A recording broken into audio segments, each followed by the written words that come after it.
আমার অবস্থান বরাবরই চাঁদাবাজদের বিরুদ্ধে, সন্ত্রাসের বিরুদ্ধে, মাদক ব্যবসায়ীর বিরুদ্ধে। যদি বুকে পাটা থাকে তাহলে আসেন বাইতুল মুকাররমা মসজিদের সামনে শালির বসান আমার নামে, কোনো অসুবিধা নাই। আমার এই ছেলেপেলেরা যা শুরু করেছে তারা লাভ দিয়ে হঠাৎ করে নেতা হয়ে গেছে। এখন অল্প পানির মাছ বেশি পানিতে পড়লে যেরকম করে এদের অবস্থা তেমন হয়ে গেছে, দিশেহারা হয়ে গেছে। এরা আমাদের নেতা তারেক রহমান সাহেব সম্পর্কে কথাবার্তা বলা শুরু করেছে যেটা তাদের মুখে মানায় না। তারা আমার বিরুদ্ধে কথা শুরু করেছে যেটা তাদের মুখে মানায় না। তাদের বাপ চাচারা যদি পলিটিক্স করতো, যদি আমার সম্পর্কে বলতো, আমি আপত্তি করতাম না। কিন্তু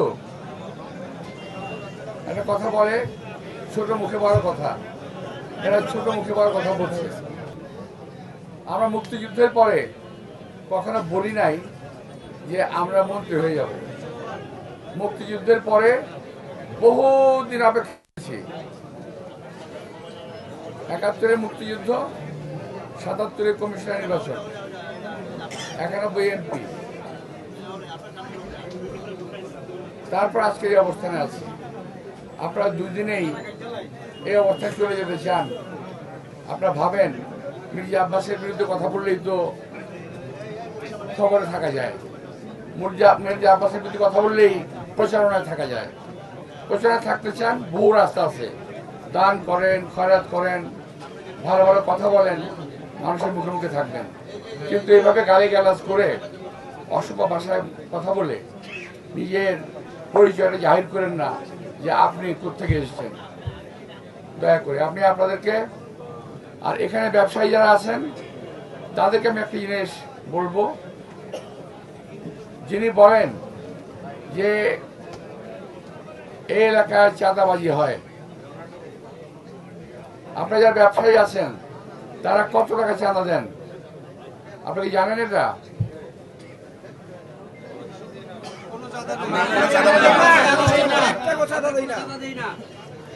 চাঁদাবাজের ভয়ে বলতেছেন নাকি?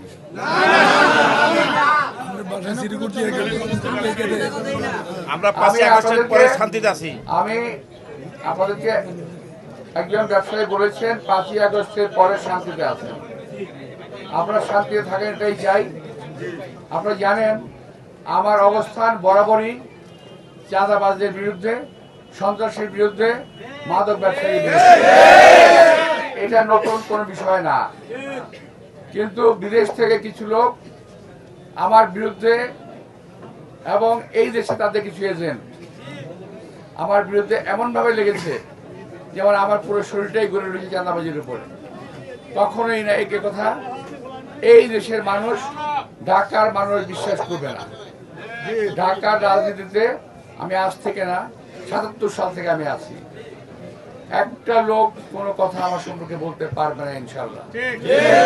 আমার বিরুদ্ধে যারা বলছেন, আমি স্পষ্ট বলতে চাই, যদি আপনারা মুসলমান হয়ে থাকেন, যদি বুকে পাটা থাকে তাহলে আসেন বাইতুল মুকাররমা মসজিদের সামনে শালির বসান আমার নামে, কোনো অসুবিধা নাই। আমার বুকের কলিজা আছে, সাহস আছে। আমি এই দেশে, আমার বয়স ৭৫ হয়েছে। আমি চুরি চামারি করে বড় হয়নি, গায়ে খেটে বড় হয়েছি, নিজ হাতে কাজ করেছি আমি। ওগুলো আপনারা ভাবতেই পারবেন না যে মির্জা আব্বাস যে কাজ করতো, এমন কাজ করেছি শুনলে আপনাদের আশ্চর্য লাগবে। আমি কাউকে বলি না, বলার প্রয়োজন পড়ে না। এখন থেকে আমি বলছি ১৯৭৪ সালের কথা।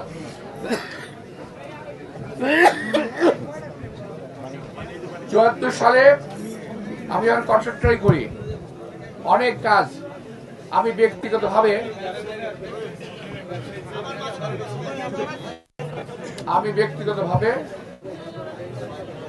ঠিকাদারি করতাম। এক সময়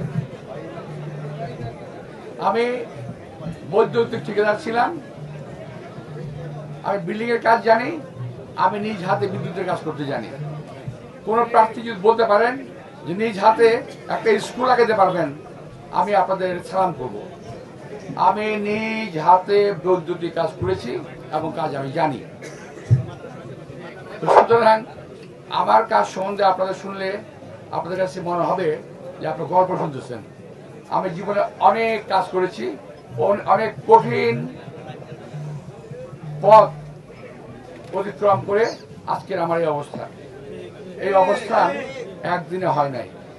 আপনারা আসতে চান আসেন, তবে একটা কথা বলে দিয়ে যাব, এই সমস্ত ছেলেমেয়েদের প্রতি দয়া করে একজন মানুষের বিরুদ্ধে উচ্চারণা করে নেতা হওয়া যায় না। বরং নিজে কি করবেন, কি করেছেন, কি করতে পারবেন সেটা বলেন। আপনারা আমার নেতা তারেক রহমান সাহেবের সঙ্গে কথা বলেন, আমার খুব আশ্চর্য লাগে। আপনারা আমার সঙ্গে কথা বলেন, আমার খুব আশ্চর্য লাগে। মনে হয় এই বাচ্চা ছেলেগুলো কত উদ্যোগ হবে, ওদের বয়স তো হয়ে গেছে, বিয়ে শাদী করেছেন, কতদিন পরে বাচ্চা কাছের বাপ হবেন। আপনার বাচ্চা যদি শোনে যে তার বাবা মিথ্যাবাদী ছিল, আজকে যে কথা রেকর্ড থাকবে, আমি রেকর্ড থাকবে, এই রেকর্ডগুলো যখন তারা শুনবে তখন আপনার অবস্থাটা কোথায় যাবে একটু চিন্তা করে দেখবেন। নিজের ভবিষ্যৎ প্রজন্মের দিকে লক্ষ্য রেখে বক্তব্য রাখেন, ভবিষ্যৎ প্রজন্মের দিকে লক্ষ্য করে বলেন, ভবিষ্যৎ প্রজন্মের দিকে লক্ষ্য করে নিজের ভবিষ্যতে গড়ে তোলেন।